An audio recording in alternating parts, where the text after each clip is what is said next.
You're coming with me. Cowboy saving widow beaten and called witch for birthing twin girls. The town of Redemption was a god-forsaken place choking on dust, desperation, and decay. From a dark corner of the saloon, the lone rider known as Rook watched it all through the bottom of a whiskey glass. He was just passing through another stop on a long road to nowhere. But the whispers here were different. Vicious. They coiled around him like snakes, hissing of a curse and a cleansing. It was the kind of talk that came before a hanging of familiar sickness that twisted in his gut.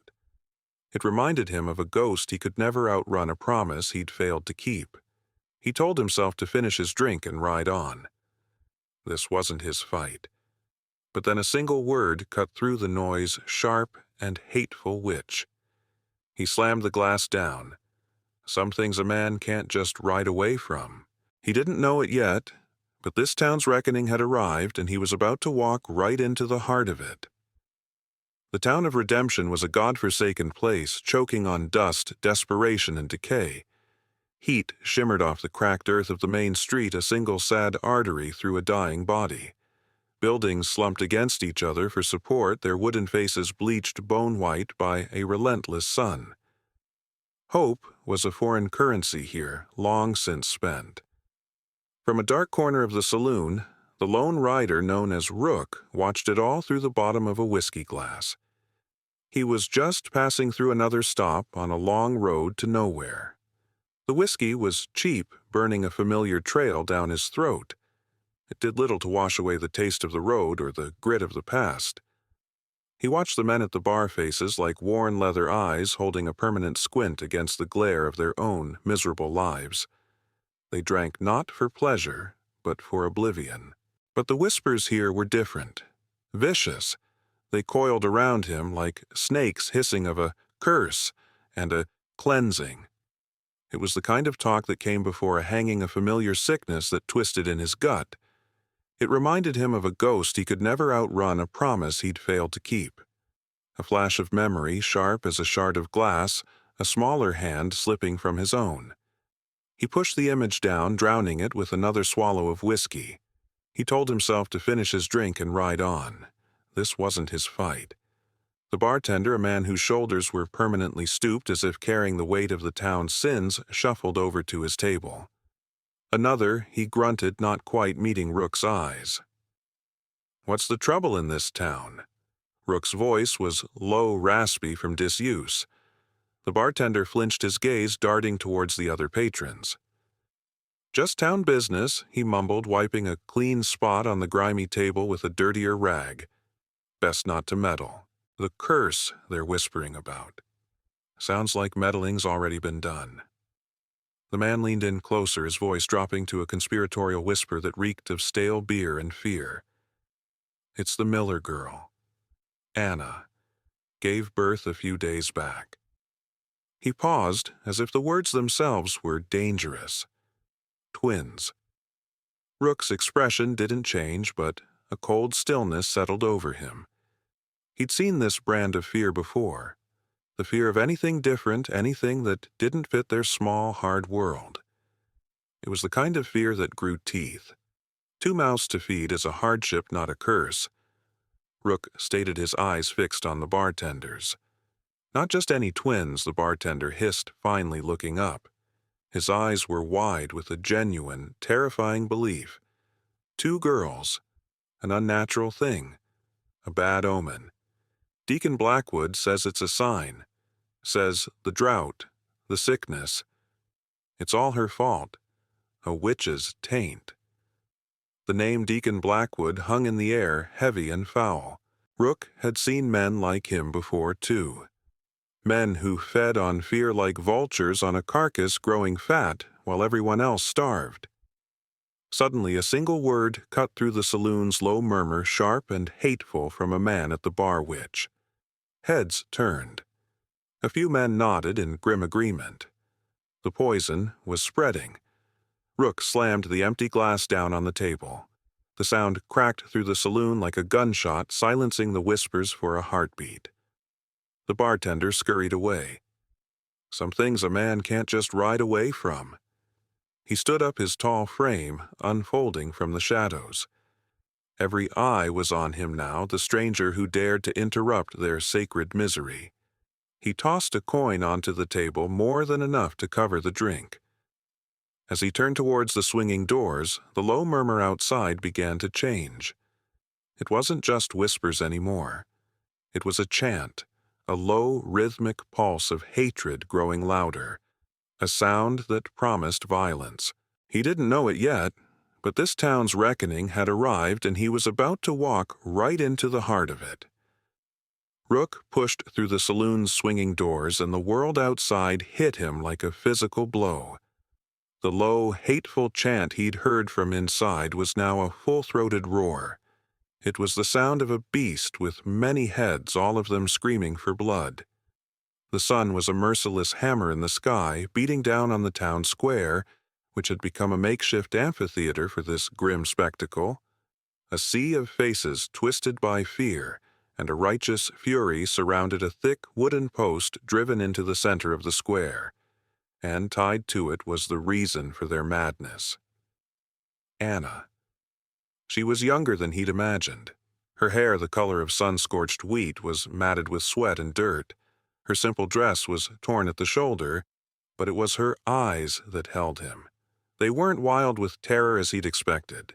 They were wells of exhausted defiance fixed on some point beyond the jeering mob, as if refusing to grant them the satisfaction of her fear.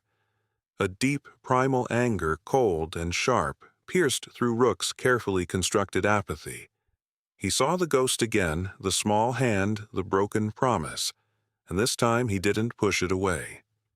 Standing before the crowd, perched on a crate like a carrion bird on a tombstone, was the man who had orchestrated this, Deacon Blackwood. He was a scarecrow of a man, thin and severe in a dusty black coat, but his voice was a thunderstorm. It rolled over the crowd, crackling with divine authority and hellfire. The Lord tests us. Blackwood boomed, his arms thrown wide. He sends drought to test our faith.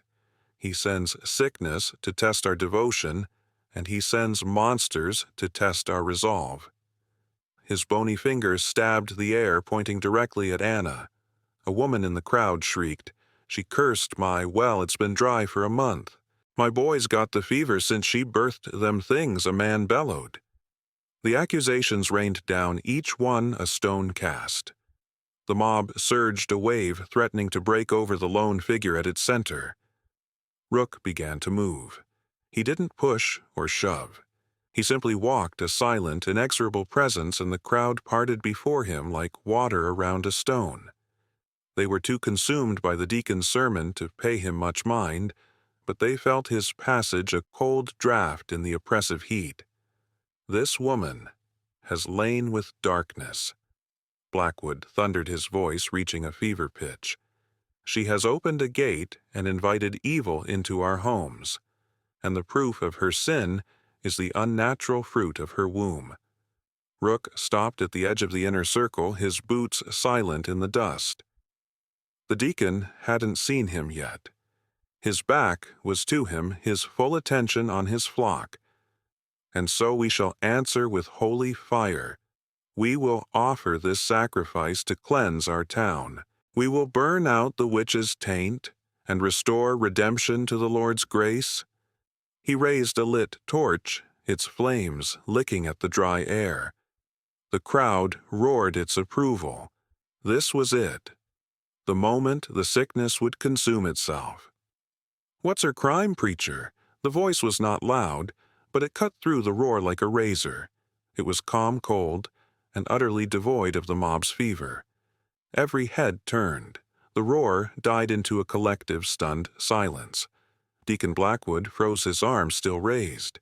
He turned slowly, his eyes narrowing as they found the tall stranger who stood still as a statue at the edge of the circle. Rook's duster was the color of the road, his face shadowed by the brim of his hat. He looked like he'd been carved from the unforgiving land itself. Who are you to question the will of this town?" Blackwood stammered, his authority momentarily shaken. "I'm not questioning the town," Rook said, taking another slow step forward. The dust puffed around his boots. I'm questioning you. You call her a witch. Where's your proof? A murmur went through the crowd. The stranger had voiced a question some of them hadn't dared to form. Blackwood's eyes darted around, feeling the momentary shift in the tide. He needed to regain control. He sneered, his confidence returning. Proof, he laughed, a dry, rattling sound. He swept his arm towards Anna. The proof is the devil's spawn she hides, two living souls where there should only be one, an affront to God and nature. He had them again. The fear in their eyes solidified back into conviction. They turned on Rook, their expressions hardening. Who was this outsider to challenge their fear? Their certainty, Rook's gaze shifted from the deacon to Anna. For the first time her eyes met his. In their depths, he saw a flicker of something he hadn't expected. Not hope. It was too late for that. It was a silent, desperate plea. His hand didn't move, but every man there felt it. The weight of the colt at his hip. The air grew thick, heavy. The sun beat down. The only sounds were the crackle of the deacon's torch and the ragged breathing of a town holding its breath, waiting to see if its reckoning had truly come. The deacon's torch crackled, a hungry sound in the dead silence. The sun beat down a white, hot anvil. For a long moment no one moved. It was a tableau of dust and judgment, the stranger and the preacher locked in a battle of wills with a woman's life as the prize. Rook's gaze didn't waver from Blackwood, but his words were for the crowd. They were quiet, measured, each one landing like a carefully placed stone. An affront to nature, Rook's voice was laced with a cold irony. I've seen twin lambs born to a ewe, twin foals from the same mare. Is that the devil's work too? Or is it just life finding a way, a flicker of uncertainty? A man in the front shifted his weight. A woman lowered the rock she'd been holding. They were simple folk, farmers and ranchers. They understood the logic of the land better than they understood the deacon's fire and brimstone. Blackwood saw the shift, his face already a mask of righteous fury contorted. Blasphemy, he shrieked, pointing a trembling finger at Rook. This is the devil's own tongue sent to twist the Lord's truth. An outsider come to poison our flock. I see a shepherd who starves his sheep, then tells them to blame the wolves. Rook countered his voice, never rising. He took another step, placing himself directly between Blackwood and Anna. The scent of pine from the torch filled his nostrils, a funeral pyre in the making. You say she cursed your well. He asked, his eyes finding the woman who had shouted earlier. Has the deacon offered you a single bucket from his own, or just a woman to hate? He turned his head slightly enough to catch the eye of the man whose son was sick. Your boy has a fever, a common ailment. Did you call for a doctor, or did this man just give you a witch to blame for your fear? The words hung in the air, plain and heavy as iron. They weren't a sermon, they were a mirror, and in it the people of redemption saw a reflection they didn't like. They saw their own fear, their own desperation being used against them. The mob was no longer a single beast. It was fracturing, becoming a collection of individuals again, each with their own private doubt. Anna, who had been slumped against the post, lifted her head. A single tear traced a path through the grime on her cheek. It wasn't a tear of fear, but of a fragile, impossible relief. The stranger was not just fighting for her life, he was fighting for the truth. Deacon Blackwood saw it all slipping away. His power, his control, his stage. It was all dissolving under the calm, steady gaze of this lone rider. Panic clawed at his throat. His carefully constructed world was collapsing. If he lost them now, he would be just another man in a dusty coat. His eyes, wild and cornered, darted from Rook's impassive face to Anna's exhausted one. He had to force their hand. He had to make the fire a reality. If he is so certain of her innocence, Blackwood screamed, his voice cracking, Then let God be the judge. Let the holy fire prove it. And then he moved. It wasn't a lunge. It was a desperate, clumsy scramble. He thrust the torch forward, aiming for the dry wood of the post at Anna's feet. A collective gasp ripped through the crowd. Anna flinched her eyes, shutting tight, bracing for the heat. But the flame never reached her. Time seemed to slow, stretching into a single crystalline moment. The roar of the torch, the deacon's scream, the crowd's gasp, it all faded into a dull hum in Rook's ears. All he saw was the ghost from his past, the small hand he'd failed to hold. Not again. There was no thought, only instinct. A fluid, economical motion honed by 100 lonely campfires and a dozen desperate fights. His duster swirled like a crow's wing. Steel whispered as it left leather. The sound of the Colt's hammer being cocked was not loud, but in the sudden ringing silence it was the only sound in the universe. It was the sound of a final, irrevocable choice. The sound of a reckoning delivered at last. The click of the Colt's hammer was the only sound in the world. It was a small sound, a tiny mechanical finality, yet it echoed in the town square like a thunderclap. The sun seemed to dim. The heat seemed to vanish. Every soul in redemption was frozen, caught in the terrible gravity of that single metallic whisper.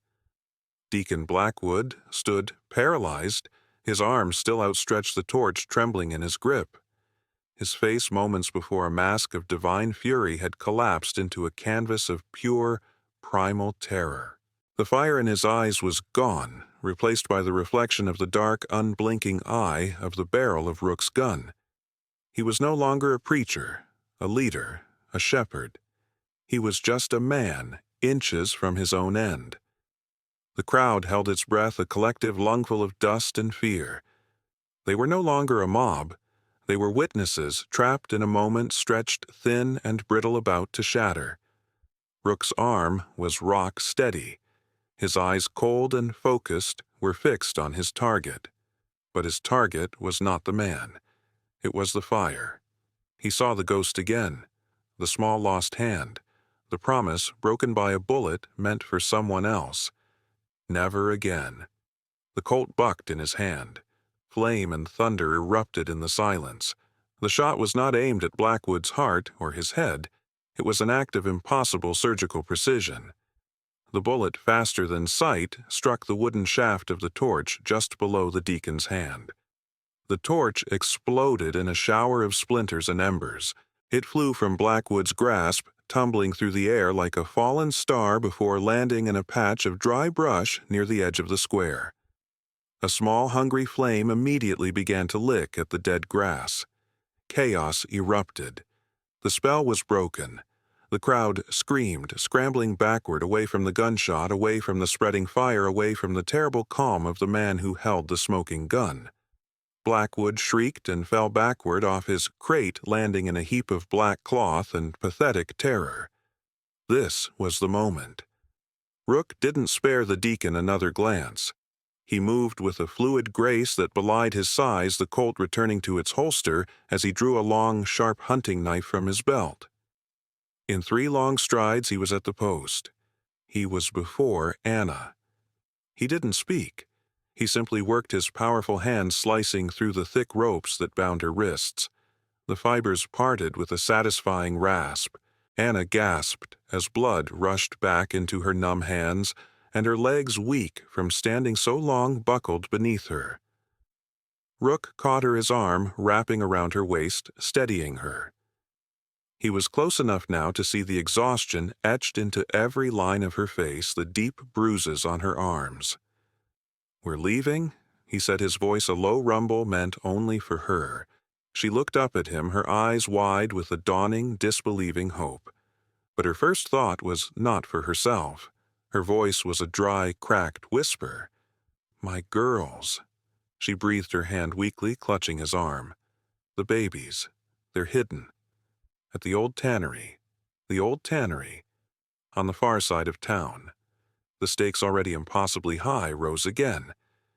"Get them," he said, his voice hardening with resolve. He pulled her upright, shielding her body with his own as he scanned the panicked crowd. "Stop them?" The voice was Blackwood's, shrill with rage and humiliation as he scrambled to his feet. "He's the devil's agent. She's the witch. Don't let them escape." A few men, their courage bolstered by the deacon's cries, hesitated. Two burly blacksmiths, their faces grim, moved to block the path. They held no guns, only hammers from their belts, but their intent was clear. Rook pushed Anna gently behind him. He didn't draw his Colt again. He simply raised his hands open and empty. "This isn't your fight." He warned, his voice low and dangerous. The first blacksmith lunged, swinging his hammer in a wide, clumsy arc.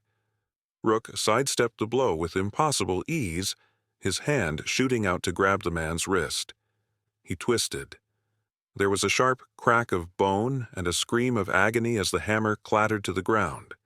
The second man froze, his eyes wide with fear. Rook simply stared at him, and it was enough. The man dropped his hammer and backed away, melting into the terrified crowd.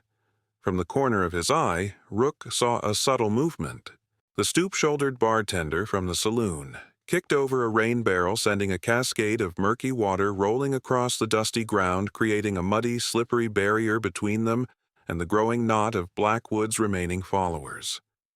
It was a small act, a silent vote, but it bought them precious seconds. Rook grabbed Anna's hand. Now he urged. He pulled her into a run, their feet pounding in the dust. They plunged into the narrow alley between the general store and the assayer's office, leaving the chaos of the square behind them. The shouts of Deacon Blackwood and his mob echoed off the buildings, the sound of a hunt just beginning.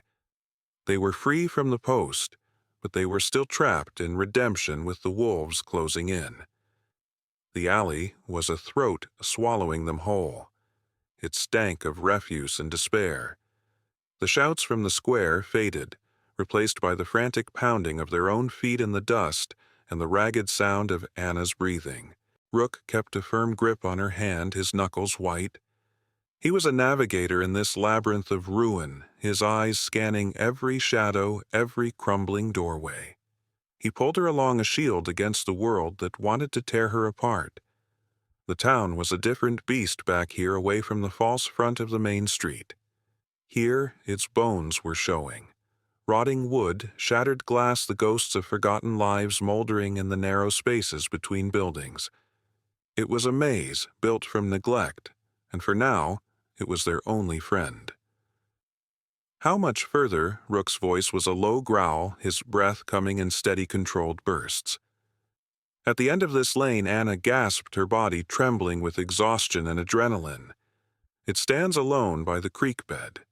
A stone building." Her words were punctuated by desperate, gulping breaths. "There's a loose board on the side facing the water." He glanced at her, taking in her pale face, the sheer terror warring with a fierce maternal resolve. He saw the strength she'd held on to while tied to that post, the strength that was now focused entirely on the two small lives waiting in the darkness. He gave her hand a slight, firm squeeze. It was the only reassurance he could offer, a silent promise hammered out in the heart of the chase. The shouts of the mob grew louder again, echoing from a parallel street. They were fanning out a net of hatred closing in. Blackwood's voice rose above the others, a venomous crack of a whip. "Search every hovel, every shadow. The devil has no place to hide from the righteous." Rook cursed under his breath. He pulled Anna into the deeper shadow of an overhanging roof, pressing them both flat against a grimy wall. A trio of men, their faces flushed with the thrill of the hunt, ran past the mouth of the alley, their boots pounding the earth. They didn't look in. For a moment, the only sound was the frantic beat of Anna's heart against his back. When the footsteps faded, he moved again. "Come on." They emerged from the alley's end, and there it was, the old tannery. It was a squat stone carcass of a building, its windows like vacant eyes, its roof sagging in the middle. The creek bed beside it was a dry, stony scar on the land. The air was thick with the phantom stench of chemicals, and cured hides a smell of arrested decay. It was a place of death, but it was their only hope for life. He didn't hesitate, pulling her across the exposed ground and around to the side facing the creek. Anna pointed with a trembling finger. There! A single wide board low to the ground looked newer than the rest, its nails not driven all the way in. Rook holstered his knife and used his bare hands, his powerful fingers digging into the gap. The wood groaned in protest. Splinters dug into his flesh. With a final sharp tug, the board came free, opening a dark, narrow hole into the building's foundation. "Go!" he commanded, his eyes scanning the path they'd just taken. Anna scrambled through the opening without a second thought, disappearing into the blackness. Rook followed, pulling himself through the tight space and dropping onto a dirt floor. He replaced the board, plunging them into a near-total darkness, thick with the smell of damp earth and something else, something ancient and sad. A faint sliver of light from a crack in the wall above was their only illumination. As his eyes adjusted, he saw Anna on her knees in the far corner. She was beside a pile of old, stiff leather hides, her hands moving with a desperate tenderness. And then he heard it, a sound so small and fragile it seemed impossible in this world of grit and violence. A soft, mewling cry. Anna lifted a small bundle wrapped in a rough blanket. She pressed it to her cheek, her body shaking with silent, racking sobs of pure relief. "Oh, thank God," she whispered, her voice breaking. She reached back into the makeshift cradle and lifted a second identical bundle. Rook stood frozen, a silent guardian in the gloom. He watched her cradle her children, her face transformed. The terror and exhaustion were washed away, replaced by a fierce, luminous love that seemed to push back the shadows. He saw not a witch, not a curse, but a mother, a creator. And in that moment, the ghost that haunted him, the memory of the small hand he'd lost, felt the sharpest it had in years. This was what he had failed to protect before. A family. A future. He turned away, giving her the privacy of the moment, his own emotions a tangled knot in his chest. He moved to the wall, peering through a crack in the stone. He could see the town, the men, still searching their torches, beginning to glow as the harsh afternoon sun began to dip towards the horizon. "I don't know how to thank you," Anna's voice came from behind him, soft and steady now. "Get your children out of this town." He set his back still to her. "That's thanks enough." "They're not monsters," she whispered, as if needing to say the words aloud. "They're just babies. My beautiful girls." "I know," Rook said. And he did. He knew that the only monster in redemption was the fear twisting the hearts of its people, a fear stoked and wielded by Deacon Blackwood. His name was a curse on the wind, and as if summoned by the thought, Blackwood's voice echoed from just outside the tannery walls, chillingly close. "The creek bed. He'll head for the water. Search the tannery. Tear it apart, stone by stone if you have to." Rook's blood ran cold. He spun around his hand, instinctively going to his Colt. Anna's face was a mask of renewed terror, her arms tightening around the two small, precious bundles. They were trapped. The wolves were no longer closing in. They were at the door. Crack. The sound of splintering wood came from the main entrance on the other side of the building. The hunt was over. They had been found. The crack of splintering wood was the sound of their world ending. Heavy boots slammed against the tannery's main door, each impact a death knell. Anna let out a small choked cry, instinctively curling her body around the two precious bundles in her arms. Her hope, so new and fragile, shattered like glass. But Rook was already moving. Fear was a luxury he couldn't afford. In the slivers of light filtering through the cracks, his face was a mask of cold, hard calculation. He was no longer just a man. He was a force of nature, a storm about to break. "Stay here," he commanded, his voice a low growl that cut through the noise. "And stay down." He spun away from her, his eyes darting around the dark, cavernous space.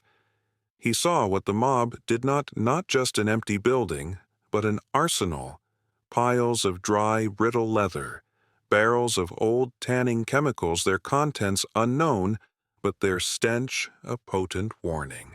And everywhere a thick, fine layer of dust, decades of it coating every surface like gunpowder. The main door groaned its hinges, screaming in protest. A final, coordinated slam, and it burst inward, crashing to the floor in a cloud of dust and splinters. Silhouetted against the dying light of dusk stood Deacon Blackwood, his face a messianic vision of triumph. Behind him, the eager faces of his mob torches held high peered into the darkness. "There they are!" Blackwood shrieked, pointing a triumphant finger. The witch and her demon spawn dragged them into the light. But the light they brought with them was their undoing. Before the first man could step inside, Rook acted. He grabbed a heavy, stiff sheet of leather and hurled it like a discus. It sailed through the air and slammed into a rickety shelf near the entrance, sending a cascade of old tools and jars crashing down. It was a distraction, nothing more, but it bought him a second. In that second, he moved to one of the large open vats.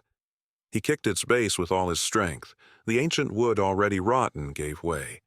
A thick, acrid liquid sloshed onto the floor, its fumes instantly catching in the air, sharp and suffocating. "He's over there," a man shouted, pointing his torch. That was the mistake. Rook had already scooped up a handful of the fine, powdery dust from the floor. As the first torchbearer stepped forward, Rook threw the dust with a powerful sweeping motion.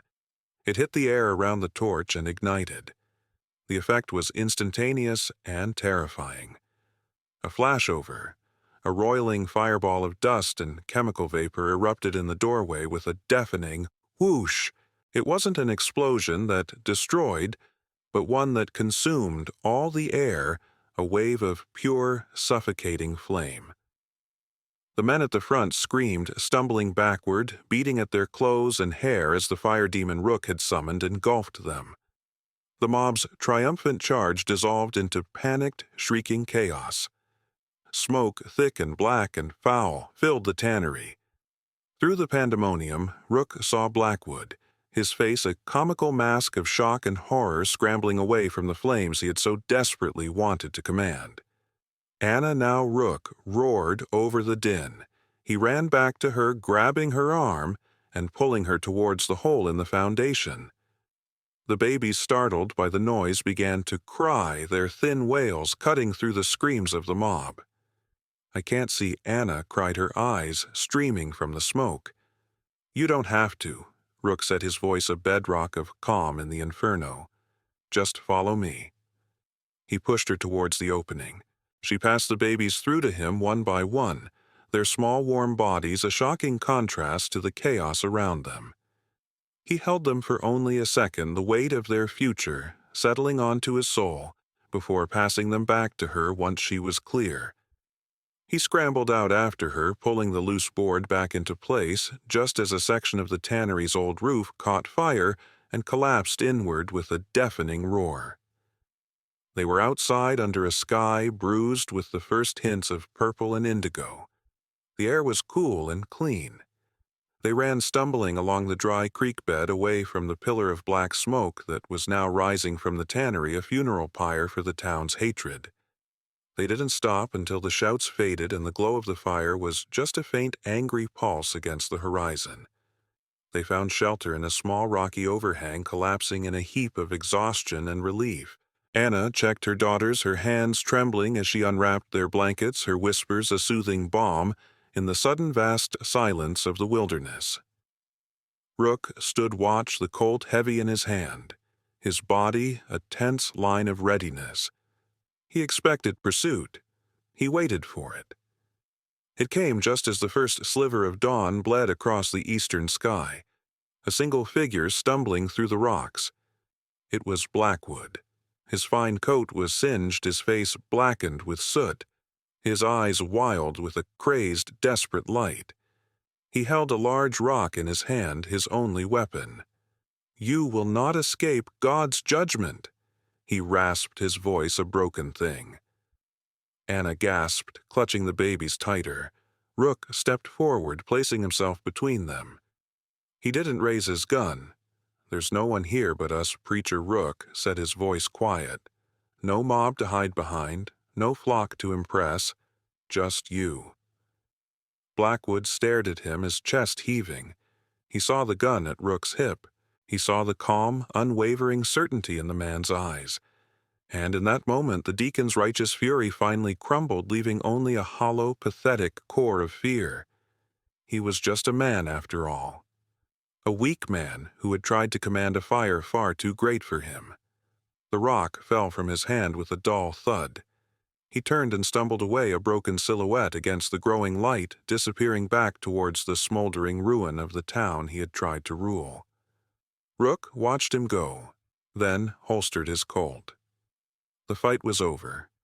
He turned back to Anna. She was looking at him, her eyes shining in the new light. The terror was gone, replaced by a profound, weary gratitude. He walked over and knelt beside her and her children. One of the babies had a tiny hand outstretched, her fingers curling and uncurling in the cool morning air. Without thinking, Rook reached out and let the baby's fingers wrap around his own calloused thumb. A small, perfect grip. A promise not broken. A future held in the palm of his hand. He looked at Anna, and a silent understanding passed between them. The lone rider was no longer alone. The cursed woman was no longer cursed. They were survivors. They were a beginning. He stood offering her a hand. She took it, and he pulled her to her feet. Together, they walked towards his horse, tethered nearby. The sun was rising, casting long shadows behind them and illuminating a long, open road ahead. They didn't know where it would lead, but for the first time it looked less like an escape and more like a journey home.